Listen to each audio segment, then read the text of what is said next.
गुलाम हैं, उससे क्या मांगे? तो उससे एक चीज मांग लें, ए परमात्मा, जैसे मैंने कहा परमात्मा से ये मत कहना परमात्मा दुख मत दे, परमात्मा से मांगना दे, मांगना परमात्मा चाहे जितना दुख दे लेकिन सहन करने की शक्ति भी दे। क्या मांगेंगे? परमात्मा से एक बात मांग लीजिए, परमात्मा मेरे मन को भी वृंदावन बना दे। आइए जन्माष्टमी पर कन्हैया से क्या प्रार्थना करें? मेरे वंशी बजैया कन्हैया, मेरे वंशी बजैया कन्हैया, प्रेम की धुन तू फिर से सुना दे। मेरे वंशी बजैया कन्हैया, मेरे वंशी बजैया कन्हैया, प्रेम की धुन तू फिर से सुना दे। मेरे मन के मरुस्थल को काना, मेरे मन के मरुस्थल को काना, भूमि तू वृंदावन की बना दे। मेरे मन के मरुस्थल को काना, भूमि तू वृंदावन की बना दे। मेरे वंशी साथ में गाते हुए कन्हैया, प्रेम की धुन तू फिर से। देखिए, और जैसे आप भजन सुनते हैं, और जैसे भजन सुनते हैं, परमात्मा ये दे देना, परमात्मा वो दे देना, शायद मैं जितनी देर भजन गाऊं ऐसी बात कोई कहने वाला नहीं है, क्योंकि जो मेरी किस्मत में लिखा वो तो परमात्मा भी मुझसे छीन, जो मेरा प्रारब्ध है मुझसे कहीं जा नहीं सकता। ये कृष्ण भी परमात्मा से प्रारब्ध से बंधे हुए थे। जब गांधारी ने श्राप दिया तुम्हारा पूरा परिवार नष्ट होगा, जल भूनकर नष्ट हो जाओ, तुम भी परेशान होकर अकेले में निर्जन में इतने लोगों के होने के बावजूद, 16,000 रानियों के होने के बावजूद तुम जंगल में जाकर अकेले भुगतते हुए प्राण छोड़ोगे। तो श्री कृष्ण ने कहा था ये तो मेरे कर्मों का फल था, आपने तो केवल उसको बोलकर सिद्ध किया है। श्री कृष्ण से ज्यादा हमको कौन समझाएगा? कर्मण्येवाधिकारस्ते मां फलेषु कदाचन। तो आइए परमात्मा से एक बार ये अवश्य कहते हैं, परमात्मा जो भी कर, लेकिन मेरे मन को वृंदावन और मन को मरुस्थल बनाकर आप कुछ भी प्राप्त नहीं कर सकते। हम रोज भगवान की पूजन करते हैं, रोज कीर्तन करते हैं, क्या दुनिया के दुख मिट गए? जितने मंदिर हमने बनाए हैं, अरे दिल्ली में जितने मंदिर बनाए हैं, ऐसे मंदिर कश्मीर के लोगों ने भी बनाए थे, लेकिन कश्मीर के मंदिरों में आज द्रौपदी का चीर बढ़ाने वाले भगवान कृष्ण की मूर्तियां नहीं हुआ, वहाँ गीत नहीं गूंज रहे हैं। उन मंदिरों में बैठकर माता बहनों के चीर खींचे जा रहे हैं। क्यों? क्योंकि हमने मंदिर तो बनाया है, लेकिन मंदिर में जाने वालों को तैयार नहीं किया। और ये क्या है? अहम मैं भक्त बन जाऊँ तो ठीक है, लेकिन हम सब मिलकर भक्त बने।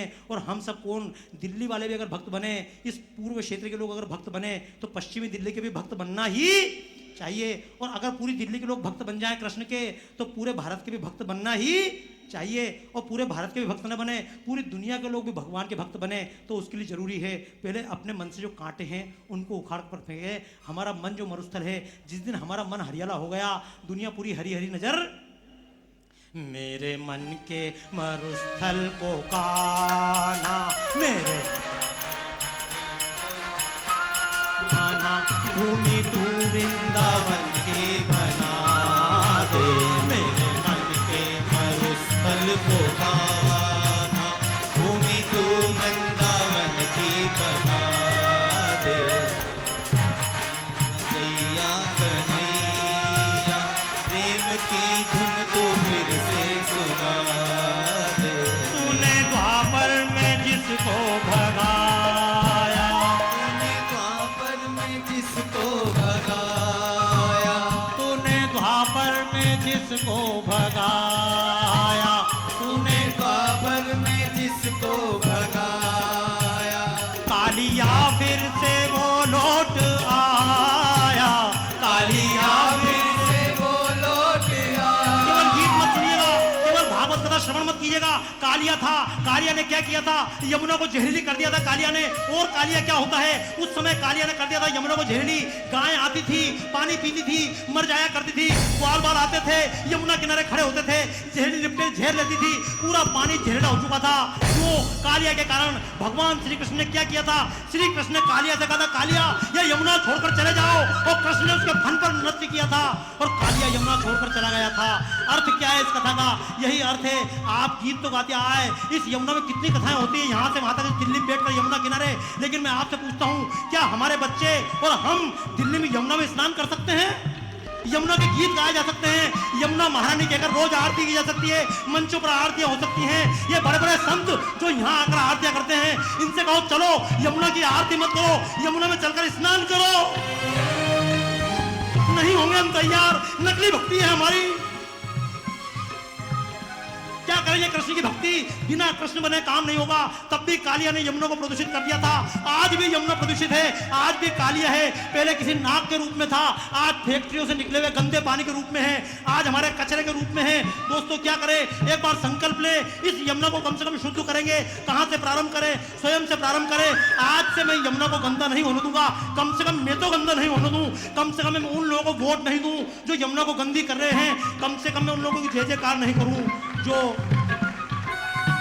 संकल्प लेना चाहिए। ये बात तो कुलजीत चहल जी खड़े हुए हैं, ये संकल्प लेना चाहिए। कुलजीत जी संकल्प लें, आप यहाँ खड़े होकर संकल्प ले सकते हैं, आज से संकल्प ले सकते हैं। इस यमुना के लिए हम क्या कर सकते हैं, संकल्प लीजिए, कहिए तूने द्वापर में जिसको भगाया, तूने द्वापर में जिसको भगाया, कालिया फिर से वो लौट आया, कालिया फिर से वो लौट आया।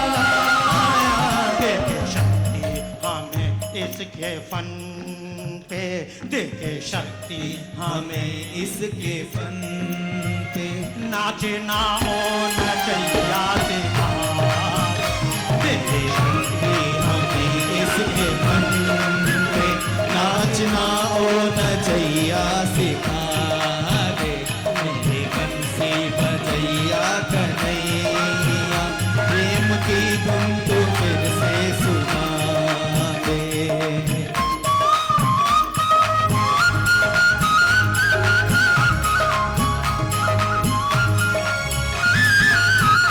भोग में रोग हमने है पाए, भोग में रोग हमने है पाए, मर्म योग का ना जान पाए, मर्म योग का ना जान पाए। कहां से समझेंगे गीता को। विवेकानंद ने कहा था, स्वामी विवेकानंद ने, मैं नवयुवकों से कहूंगा गीता पढ़ने के बजाय पहले 1 घंटा फुटबॉल खेलो, क्योंकि कमजोर शरीर लेकर तुम गीता का भाव नहीं समझ सकते। हम कहां से गीता का भाव समझेंगे। कृष्ण से कहें, अरे एक कृष्ण था, एक अर्जुन था, कृष्ण ने अर्जुन को उपदेश दिया। और आप पढ़ के देखिए कृष्ण की जीवन, जब द्वारका जा रहे थे कृष्ण अर्जुन दोनों, तो अर्जुन ने फिर कहा कृष्ण से, अर्जुन ने कहा श्री कृष्ण तुमने मुझे गीता सुनाई थी, जब आपने मुझे गीता सुनाई थी उस समय मैंने सुनी थी, लेकिन अब मुझे कुछ स्मरण नहीं है, कृपया वही गीता दोबारा सुना दो। ये आप पढ़कर देखिएगा, महाभारत में स्पष्ट लिखा हुआ है। श्री कृष्ण ने कहा अर्जुन तेने बहुत बड़ी गलती कर दी, जिस समय मैंने गीता सुनाई थी उस समय मैं और किसी भाव स्थिति में था, अब मैं डबल से गीता सुना। ये श्री कृष्ण ने कहा है, मैं तुझे डबल से गीता नहीं सुना सकता हूँ। गीता कोई टेप रिकॉर्ड नहीं थी, श्री कृष्ण ने किसी विशेष अवस्था में, वो विशेष अवस्था हम सबके मन में कभी ना कभी आती है दोस्तों। लेकिन जो मैं आपसे कहना चाह रहा हूँ उस बात को समझ लीजिएगा, भोग से रोग हमने है पाए, मर्म योग का ना जान पाए। और गीता समझेंगे तो कैसे समझेंगे। सर्वोपनिषदो गावो दोग्धा गोपाल नंदना, पार्थो वत्स सुधी भोक्ता दुग्धम गीता मृतम महत। ये सर्व उपनिषद, भैया जब मैं बोलूँ तो अनुरूप, जब मैं बोलूँ भैया इसको बिल्कुल खत्म कर दीजिएगा। सर्वोपनिषदों गावो दोग्धा गोपाल नंदना। अब ये उपनिषद की बात आपसे ज्यादा नहीं करूंगा, मेरी बहुत इच्छा होती है मैं भी कथा करूं, क्योंकि एक दिन में बातें पूरी होने वाली। उपनिषद हमको कहां सिखाए जाते हैं, यही तो उपनिषद थे, उपनिषद ग्रंथ था। इमर्सन एक दार्शनिक अपने बगीचे में लेटा हुआ था, ऊपर से काला सांप गिरा इमर्सन के ऊपर। इमर्सन का नौकर चिल्लाए, Emerson there is snake poisonous snake in your lap. Emerson Gita पढ़ रहा था। इमर्सन ने लेटे लेटे धीरे से उत्तर दिया, don't worry, I am in the लेप ऑफ माय मदर गीता। मैं अपनी गीता माँ की गोद में हूँ, मेरा कोई क्या बिगाड़ सकता है। दोस्तों गीता क्या है, मैंने बताया शरीर तो नष्ट होगा, ये भूल जाना कि आपको कोई जीते जी मुक्त कर देगा।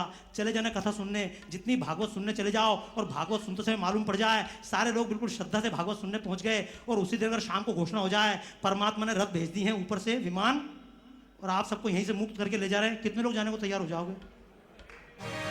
किसी को नहीं, मुझे पता है हम में से कोई जाने वाला नहीं है। और वो मुक्ति भक्ति भी नकली। एक बार सुखदेव ने परीक्षित को गीता भागवत सुनाई थी, परीक्षित मुक्त हो गए थे। उसके बाद कितनी गीता के पाठ हुए, कितनी भागवत कथाएं रोज होती हैं, कितने लोग मुक्त हो रहे हैं। ना सुनने वाले मुक्त हो पा रहे हैं, ना मैं नहीं बोलूँगा, ये सेंसर कर देना वीरेन जी।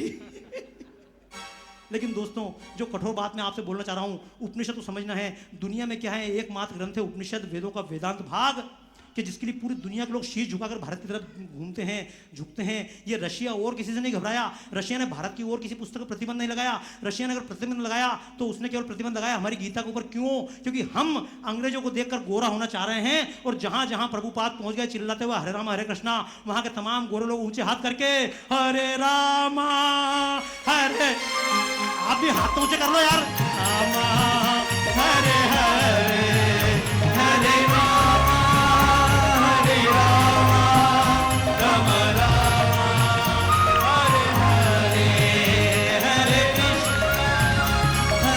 कृष्णा कृष्णा कृष्णा हरे हरे हरे राम राम राम हरे हरे कृष्णा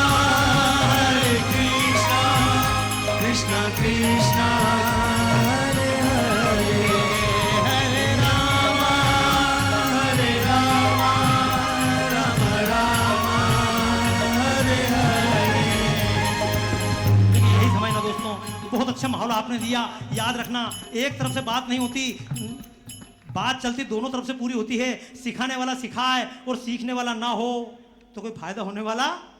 आप जितनी अच्छी तरह सुन रहे हैं, मैं तो बात कर रहा था केवल उपनिषदों की बात करूं, लेकिन मजबूरी में तिजारा जी से चर्चा कर रहा था। मैं कृष्ण पर प्रदर्शनी बना रहा हूं, 15 साल से मैं ऐसी प्रदर्शनी बना रहा हूं। वेद पर प्रदर्शनी बनाई, राम पर प्रदर्शनी बनाई, पिछले साल हनुमान पर बनाई, कृष्ण पर बनाई। और उनने जब मेरी चर्चा हुई तो उन्होंने कहा भारत में लगाओ। मैं उनकी भारत में लगाऊं, महात्मा लोग भी मारेंगे और जनता भी मारेगी, क्योंकि कृष्ण के जीवन के हम वो प्रसंग तो सुनना नहीं चाहते हैं। हमने सुना कृष्ण ने 16,000 स्त्रियों से शादी की, विवाह नहीं किया था। हमारी महिलाओं को पकड़ पकड़ करके नरकासुर राक्षस ने 16,000 लड़कियों को बंद कर लिया था। क्या चाहता था? उन लड़कियों को बेच देना। श्री कृष्ण ने क्या किया? जाकर उस नरकासुर को मारा। ये दिवाली के बाद का जब अपन त्योहार मनाते हैं, इसीलिए त्योहार है। कृष्ण ने उसको जाकर मारा और मारने के बाद 16,000 स्त्रियों को मुक्त किया। और जब 16,000 स्त्रियों ने बाहर निकलकर कृष्ण ने कहा चले जाओ, वो बोली हम कहाँ जाएं। बंबई में एक संस्था है सावधान, विनोद गुप्ता जी थे, वेश्यालयों में जाते थे। जैसे आपके यहाँ जीबी रोड है, हमारे यहाँ कितने लोग जाते हैं मुझे पता नहीं। वो जाते थे उन मोहल्लों में, और जो लड़कियां बेचारी मजबूरी में फंसी होती, जिनके चित्र देखते हैं सोच नहीं सकते किसी लड़की पर क्या गुजरती होगी जब उसको जबरन वेश्या बनाया जाता होगा। ऐसी लड़कियों को जाकर छुड़ा कर लाते थे कानून के द्वारा, ताकत के द्वारा। लेकिन जब छुड़ाकर उनको उनके घर भिजवाते थे तो कुछ दिन बाद लड़कियां वापस यहीं लौट कर आ जाती थी। क्यों? घर वाले बोलते थे हम भी रखने को तैयार नहीं हैं। कहां जाएंगी वो लड़कियां? कृष्ण ने देखा उस समय, क्यों नहीं होगा? कृष्ण ने कहा मैं तुम सबको स्वीकार करता हूं। कृष्ण ने सबको स्टेटस दिया था। ये कहावत थी। राम ने क्या किया था? अहिल्या का भी यही था। अरे अहिल्या की गलती थी, इंद्र की भी गलती थी, लेकिन इंद्र घूम रहा था अपनी शान दिखाते हुए। आज भी बलात्कार करने वाला मूंछ पर ताव देकर घूमता है, और जिस महिला के साथ बलात्कार होता है वो जीवन भर पत्थर की तरह जीवन जीती है। तुलसीकृत रामायण में लिखा हुआ है, राम ने जाकर अहिल्या के पांव छुए। लेकिन अगर मेरी बात पर शंका है, वाल्मीकि रामायण खोलकर पढ़ लीजिएगा, रागो तस्याम पादो तो जगत मेहरताम। राम ने जाकर अहिल्या के चरण स्पर्श किए थे। राम ने समाज में वापस अहिल्या को मान दिया था। ये जरासंध क्या था? 86 राजाओं को उसने बंद कर रखा था और कहा था इन 86 राजाओं की बलि दूंगा। 100 राजा उन्हें पर बलि देने वाला था। कृष्ण ने केवल इसलिए नहीं मारा कि कंस से उनकी कोई और दुश्मनी थी। कृष्ण के टाइम पे प्रजातंत्र था, कृष्ण का गणराज्य था, और जरासंध का राजा वाला राज्य था। उस समय गणराज्य को हराने के लिए उसने कंस को अपनी दोनों पुत्रियां दी थी, और बाद में कंस के मार्फत वहां का गणतंत्र खत्म करके राजतंत्र स्थापित किया था। लेकिन ये कथाएं हमको सिखाई, कृष्ण के जीवन की 10 साल तक की तो कथा सिखाई जाएगी, लेकिन 10 साल से कृष्ण 125 साल तक जीवित रहे, वो 125 साल की कथा सिखाई। क्या किया था कृष्ण ने? कृष्ण ने जीवन में एक संकल्प लिया था, मैं इस देश को टुकड़े टुकड़े में नहीं बंटने दूंगा, इस देश को एक करूंगा। उस देश को एक करने के लिए उन्होंने यहां से वहां तक, चाहे दक्षिण का राज्य हो चाहे उत्तर का राज्य हो, और जिस दिल्ली में आप बैठे हैं, कृष्ण की ताली बजाना इस बात पर बजाइए आप, इस पहला तालियां एडवांस पेमेंट नहीं, कृष्ण की बात पर ताली बजाना है। कृष्ण की जन्माष्टमी मनाए तो कृष्ण को एक बात किया ना, एक बादशाह हुआ अपने इतिहास में, उसका नाम था तुगलक। क्या नाम था? मोहम्मद तुगलक। अब भी कोई गड़बड़ करता तो क्या बोलते हैं? तुगलक है। और तुगलक को तुगलक क्यों बोला जाता है? तुगलक को तुगलक इसलिए बोला जाता है कि तुगलक ने दिल्ली से राजधानी हटाकर दौलताबाद कर दी थी। इसको कहा गया तुगलक की चाल है। उसकी एक बेवकूफी थी, उस बेवकूफी के कारण आज तक उसको वहां, यानी दिल्ली ही राजधानी होने के लायक सबसे बेटर प्लेस। और मैं आपसे पूछूं, दिल्ली को राजधानी बनाया किसने था? तो दिल्ली को सबसे पहले राजधानी श्री कृष्ण ने बनाया था। इंद्रप्रस्थ। तालियां इस नाम पर बजनी चाहिए कि इस पूरे देश को अगर एक रखा जा सकता है, साउथ से नहीं, दक्षिण से नहीं, गुजरात से नहीं, आसाम से नहीं, अरुणाचल प्रदेश से नहीं। उस समय खड़े होकर श्री कृष्ण ने, जब सैटेलाइट नहीं था, उस समय पूरे देश का अध्ययन कर लिया था। दक्षिण से कोई नहीं आएगा, हिमालय क्रॉस करके कोई नहीं आएगा, ये गांधार से लेकर उधर अरुणाचल प्रदेश के आगे तक का हिस्सा, उस समय इस देश को एक किया था। बाद में इसी काम को चाणक्य ने किया। मैं भी आपसे दोस्तों एक बात कहता हूं, अन्य धर्मों में और हम क्या सिखाते हैं, और धर्मों में जब लोग मुझसे बोलते बाबा जी दूसरे धर्म की बुराई करते हो, तो मैं बोलता बुराई नहीं करता हूं, मैं तो कुछ कमजोरी बता रहा हूं। अन्य धर्मों में केवल एक मुसीबत है कि उसमें आगे का रास्ता, आप जितने बैठे हैं करोड़पति हैं, तो करोड़पति पैदा थोड़ी हुए थे, आप तो लखपति पैदा हुए थे। लेकिन आपका बच्चा पैदा करोड़पति हुआ है, उसका बच्चा अरबपति पैदा होगा। और ये होता ही है, बाप अपनी कमाई बेटे को, आप समझना। जानवरों में हम में क्या अंतर है? कुत्ता आज से 50 साल पहले भी दौड़ता था और आज भी मोटरसाइकिल लेके चल रहा है क्या? नहीं, आप समझना ये अंतर। ताली बजा लो जोरदार तरीके से, ये अंतर समझते जाना। क्योंकि शेर तब भी किसी हिरण को पकड़कर मारता था और कच्चा ही फाड़कर। आज शेर छुरी कांटे से खाता है क्या? फ्राई करके। शेर ने अपने बच्चों को अपनी जीवन की कमाई नहीं दी, हमने अपनी कमाई दी। हम गीत क्यों गाते हैं? हम कृष्ण के गीत इसलिए गाते हैं कि कृष्ण ने जीवन में जो कुछ प्राप्त किया अपने साथ लेकर नहीं मरे, आने वाली पीढ़ी को समर्पित कर दिया। ये हम भी जो कुछ कमाए आने वाली पीढ़ी को समर्पित करें। लेकिन मैं आपसे यही अनुरोध करूंगा दोस्तों, आप अपने बच्चों को कार तो देना चाहते हैं, लेकिन संस्कार देना। मुझे अच्छा लगा, ताली इन बच्चों के नाम पर बजाइए। 3-4 बच्चे मेरे सामने आए हुए हैं, छोटे छोटे बच्चे बैठे हुए हैं, जोरदार ताली बजाओ उन बच्चों के नाम पर। क्योंकि दान दे लेना आप लोग, दान, मैं फिर बता रहा हूं, बुरा तो लगेगा, मुझे इसीलिए कम बुलाया जाता है। बोले बाबा जी आके हमारे दान दाता हूं, जने क्या क्या बोलते हैं। और मैं दान दाता हूं, खाली आके एक बात बोलता हूं कि जैसे आप दान कर रहे हैं, कम से कम आपकी आने वाली पीढ़ी भी दान। और ये हम क्यों, आज दिन में जब मैं चर्चा कर रहा था, भाई नरेंद्र जी के यहाँ पर हमारे तमाम मित्र जितने थे, राजकुमार जी, मदन जी कहाँ गए? गायब हो गए, वो हमें बैठने वाले थे दिन में, और बहुत अच्छे अच्छे गायक। मैंने तो यहाँ आते थे एक अनुरोध किया था, मैंने कि आप में से जो भी भाई बहन, और अब भी बोल रहा हूँ, जिस भी भाई बहन को लगता हम गाने की आवाज़ है हमारी, तो मंच पर आ सकते हैं। इसको ऐसा मत मानना कोई कार्यक्रम चल रहा है। मैं तो आपसे केवल एक बात कहूँगा दोस्तों, हम दान इसलिए करते हैं क्योंकि जब मैं बहुत छोटा था, मेरे पिताजी मंदिर में अगर 50 पैसे चढ़ाते थे तो 10 पैसा मुझे भी देते थे, तू भी चढ़ा। और जब मैं अपने हाथ से 10 पैसे चढ़ाता, इतनी जान जलती थी, क्यों चढ़ाऊँ? हाँ या ना? लेकिन हमने उस समय 10 पैसे चढ़ाए, हमने 1 रुपया चढ़ाया, 2 रुपये चढ़ाया, और वो हमारी आदत बन गई। और मैं आपसे पूछूं, ये राम के गीत, ये कृष्ण के गीत, ये भागवत, ये भारत माता की आरती अच्छी चीज है या नहीं? कितने लोग मानते हैं अच्छी चीज है? नीचे हाथ कर लो, चुपचाप चुपचाप, मेरे बिना देखे नीचे हाथ कर लो। अगर ये अच्छी चीज होती ना, अच्छी चीज वो होती है जो हम अपने बच्चों को देंगे। आपके लिए मकान अच्छा है, बच्चों को देंगे, बाबा जी को नहीं देंगे। आपके पास कार अच्छी, मकान, आपके बैंक बैलेंस अच्छे हैं, आपके शेयर मार्केट के कागज अच्छे हैं, वो अपने बच्चों को देंगे। आप बच्चों को कार देना चाहते हो, लेकिन संस्कार देना। और एक बात और भी है, अब देना भी चाहोगे तो बच्चे ले लेंगे क्या? बुला के देखो बच्चे को, बेटा आ जा, और बच्चा आपसे एक खाक बात कर लेगा। आपके पास एक भी जी नहीं, बच्चे के हाथ में 4G।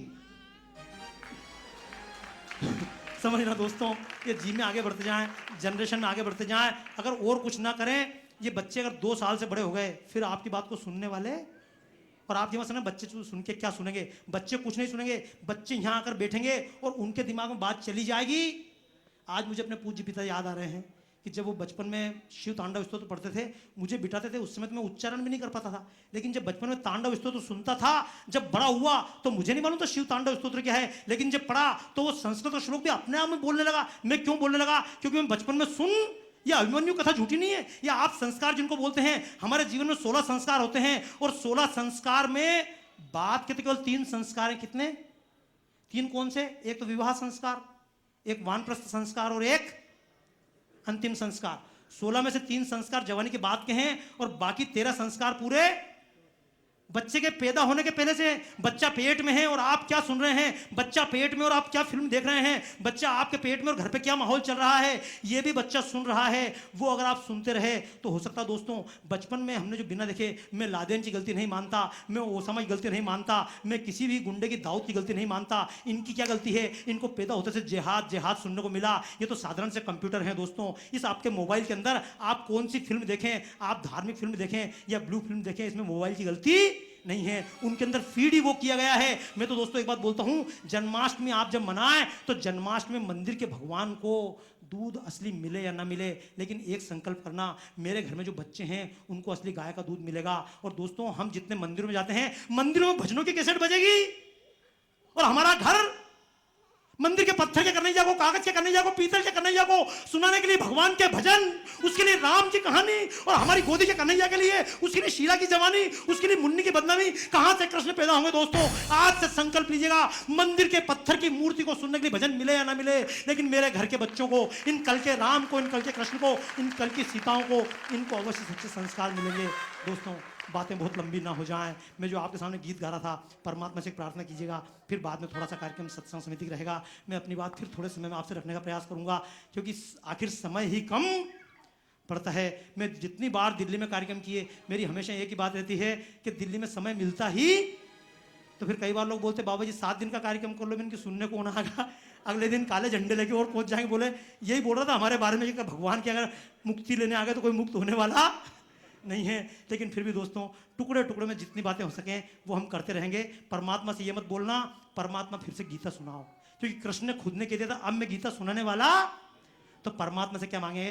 परमात्मा से केवल एक बात बोल देना, परमात्मा गीता मत सुना, गीता तो हमारे पास ऑलरेडी मौजूद, अगर दे सके हमारे मन में अर्जुन जैसा भाव जगा दे, हो सकता है हम तेरी गीता को समझ पाए, तेरी गीता समझ पाए हम भी, तेरी गीता समझ पाए हम भी, भाव अर्जुन सा मन में जगा दे, तेरी गीता समझ पाए हम भी, भाव अर्जुन सा मन में जगा दे, मेरे बंशी बजैया कन्हैया, प्रेम की धुन तू फिर से सुना दे, मेरे मन के मरुस्थल को गाना, भूमि तू वृंदावन की बना दे, बंशी बजैया कन्हैया,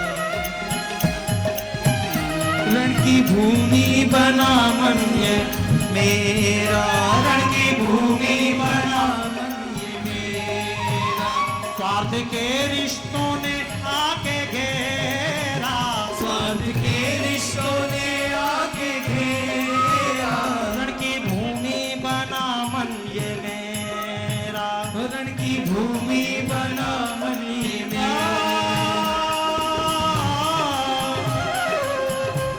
की भूमि बना मन ये मेरा, स्वार्थ के रिश्तों ने आके घेरा, तेरे बिन में भटक सा गया, तेरे बिन में भटक सा गया। यही तो है, याद रखना, हम गीत परमात्मा के गाते हैं, लेकिन कहीं ना कहीं अंदर दुर्योधन, दुर्योधन क्या है समझना। मैं नहीं कहूंगा आपसे, मैं कुछ भी नहीं, मैं खुद भी अपने आप को क्या महसूस करता हूं अपने आप की निगाहों में, ऊपर भगवा कपड़े पहनने से कुछ नहीं होता दोस्तों, लेकिन बनाऊंगा दुर्योधन से। भगवान श्री कृष्ण ने कहा था, दुर्योधन तू जो कर रहा है गलत है, तू जो कर रहा है पाप है, ये अनिति है। दुर्योधन ने क्या कहा था? जाना में अहम अधर्मम न च में निवृत्ति, और जाना में अहम धर्मम न च में प्रवृत्ति। श्री कृष्ण का बेवकूफ समझते हो? मैं भी जानता हूं धर्म क्या है, लेकिन मेरी उसमें प्रवृत्ति, और मैं भी जानता हूं अधर्म है, लेकिन इससे मेरी निवृत्ति नहीं है। दोस्तों, हम सब जब पाप करते हैं, मैं आपको क्या सिखाऊंगा? भ्रष्टाचार मत करो, आप सबको मालूम भ्रष्टाचार गलत है, लेकिन फिर भी हम करते हैं। मैं कहूंगा झूठ मत बोलो, आप सबको पता झूठ बोलना गलत है, लेकिन फिर भी हम बोलते हैं। हम कहीं ना कहीं दुर्योधन है। धृतराष्ट्र का अर्थ क्या है? अरे राष्ट्र और धृतराष्ट्र, जिसने अपनी आंखें बंद कर ली वो धृतराष्ट्र बन गया। और हम क्या मानते हैं भगवान से? समझना, यही तो हुआ था। ये गीता में हम पढ़ लेते हैं, भागवत में पढ़ते हैं, भूल जाना। लेकिन कृष्ण ने क्यों कहा? जब कृष्ण और अर्जुन दोनों कृष्ण लेटे हुए थे, अर्जुन और दुर्योधन एक समय पर पहुंच गए, तैयारी चल रही है, आप किसकी तरफ साथ देंगे? तो कारण था दोस्तों, श्री कृष्ण का एक पुत्र था सांब, और सांब की पत्नी कौन थी? दुर्योधन की लड़की सांब की पत्नी थी। कृष्ण दुर्योधन के रिश्तेदार थे, समधी थे, और दूसरे कृष्ण का संबंध था। कृष्ण ने अपनी बहन सुभद्रा की शादी अर्जुन से करवाई थी। अर्जुन भी उनका रिश्तेदार था, और खुद का लड़का यानी खुद की बहू, उसका पिता एक तरफ दुर्योधन, एक तरफ ये दाऊ जी बीच में खड़े हुए थे। राम में और कृष्ण में कभी अंतर समझना हो, समझना। राम ने जब भी लड़ाई लड़ी, राम के साथ किसी भी आदमी ने टांग, लक्ष्मण ने कहा जो राम ने कहा राम की इच्छा मेरी इच्छा है, सीता ने कहा जो राम की इच्छा मेरी इच्छा है, हनुमान ने कहा जो राम की इच्छा मेरी इच्छा है। राम के साथ एक भी व्यक्ति ऐसा नहीं था जिसने कहा राम प्रश्न करूं, लेकिन कृष्ण के साथ एक भी आदमी ऐसा नहीं था जिसने एक बार में कृष्ण का कहना मान लिया हो। मिला कोई? राज जीत के युधिष्ठिर को दे दिया, उसने वापस कर दिया। आखिर में जब दुर्योधन को भी मारा, मारने के 1 मिनट बस हो, जब दुर्योधन को मारने की तैयारी हो गई, तो तो युधिष्ठिर फिर जाके जोर से चिल्ला दिए, दुर्योधन हम 5 भाई में से किसी को भी हरा दे तेरे को राज्य वापस कर देंगे। कृष्ण को कौन आदमी मिले, पर दोस्तों जो आप समझना, जब साथ गए थे बोले किसकी तरफ से लड़ोगे, तो कृष्ण ने कहा था एक काम करो, एक तरफ सेना जाएगी और एक तरफ मैं अकेले चलूंगा। लेकिन कृष्ण ने एक शर्त और रखी थी,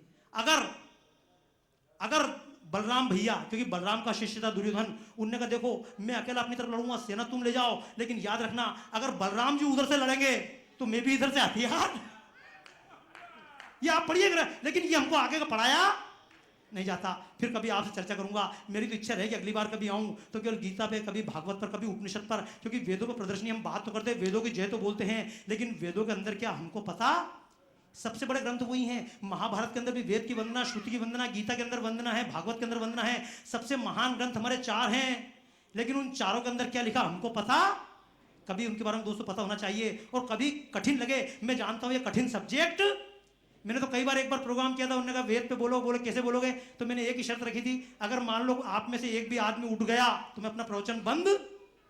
तो उस दिन 4.5 घंटे चला, आखिर में आयोजक ने हाथ जोड़े बोले रहने दो। मैं तो आपसे कहना चाहता हूँ दोस्तों, हमारा तो धर्म हंसवे खेलवे करिए, ध्यान भी करें, आनंद के साथ करें। और हमारा परमात्मा टेंशन वाला नहीं है, हमारा परमात्मा खुशी वाला भी नहीं है, टेंशन वाला भी नहीं है। हमारा परमात्मा तो स्थिर प्रज्ञ है, जैसी भी स्थिति हो सामान्य रहना हमारे परमात्मा ने हमको सिखाया है। तो केवल जिस बात को मैं दोस्तों आपसे बोलना चाह रहा हूं, अर्जुन सा मन में